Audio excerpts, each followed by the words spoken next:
PM Modi Lakshadweep पहुंचे, लक्षद्वीप की तारीफ की, वहां से तस्वीरें और वीडियो सामने आए, वायरल होने लगे। लोग लक्षद्वीप की खूबसूरती की तारीफ करने लगे। ये बात मालदीव के कुछ नेताओं को अच्छी नहीं लगी। उन्होंने भारत के पीएम और भारत के बारे में कुछ ऐसी बातें कही जिनसे भारतीय लोग नाराज हो गए।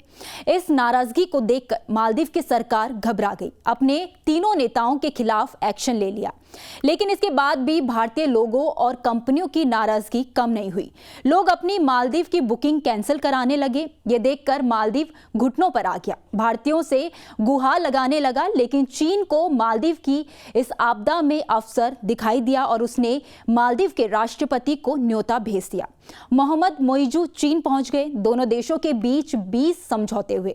एक समझौता यह भी कि चीन से लोग घूमने के लिए मालदीव जाएंगे। मालदीव की अर्थव्यवस्था टिकी भी पर्यटन पर ही है। मालदीव के राष्ट्रपति भले ही चीन के प्रभाव में है, लेकिन मालदीव के पुराने और अनुभवी नेता जानते हैं कि भारत के बिना मालदीव का काम नहीं चल सकता और भारत लंबे वक्त से द्विपक्षीय संबंधों को निभाता हुआ आया है। आज हम इस वीडियो में भारत और मालदीव के संबंधों पर विस्तार से बात करने वाले हैं। नमस्ते, मैं हूं विभा राणा और आप देख रहे हैं न्यूज नेशन का डिजिटल प्लेटफॉर्म। अगर मालदीव की बात करें तो मालदीव की लोकेशन इस देश को सबसे ज्यादा खास बनाती है। ये देश हिंद महासागर में बसा हुआ है और भारत के वेस्ट कोस्ट से महज 300 नॉटिकल मील की दूरी पर है। हिंद महासागर दुनिया के सबसे प्रचलित व्यापारिक समुद्री रास्तों में से एक है, जिसकी जरूरत भारत ही नहीं बल्कि दुनिया के कई देशों को है। भारत का करीब 97% अंतर्राष्ट्रीय व्यापार हिंद महासागर के रास्ते ही होता है। इसीलिए इसके मार्गों को सुरक्षित करना भारत के लिए काफी ज्यादा महत्वपूर्ण है। भारत दक्षिण एशिया में एक महत्वपूर्ण ताकत है। हिंद महासागर इलाके में सुरक्षा व्यवस्था कायम रखने में भारत की महत्वपूर्ण भूमिका है। इसीलिए भारत मालदीव की सुरक्षा के लिए भी उसके सैनिकों की ट्रेनिंग पर पैसे खर्च करता है। एक रिपोर्ट के मुताबिक मालदीव की सेना की 70% ट्रेनिंग भारत ही कराता है।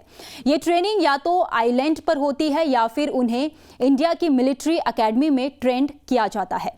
क्योंकि भारत का मानना है कि मालदीव सुरक्षित है तो समंदर में भारत भी सुरक्षित रहेगा।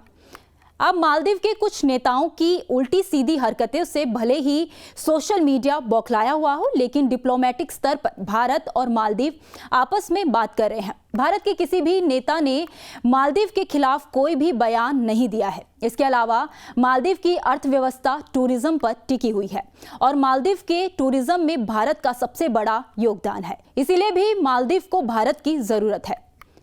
मालदीव को चावल, दाल, सब्जियां, चिकन, फल और दवाइयों के लिए भारत की जरूरत है। इसके अलावा मालदीव को स्कूल बनाना हो या अस्पताल, घर बनाना हो या पुल, सड़क बनानी हो या एयरपोर्ट, उसके लिए जरूरी सारा साजो सामान जैसे कि सीमेंट, ईंट और बोल्डर, वो सब भारत ही मालदीव को भेजता है। ऐसे में अगर मालदीव भारत से दुश्मनी मोल ले लेता है तो उसके नागरिकों को हर रोज परेशानियां उठानी पड़ेंगी, जो कोई भी देश नहीं चाहेगा। खैर, इस खबर में इतना ही। इस खबर पर आपकी क्या राय है, आप हमें कमेंट सेक्शन में जरूर बताइएगा। साथ ही देश और दुनिया की तमाम बड़ी खबरों के लिए देखते रहिए न्यूज नेशन का डिजिटल प्लेटफॉर्म।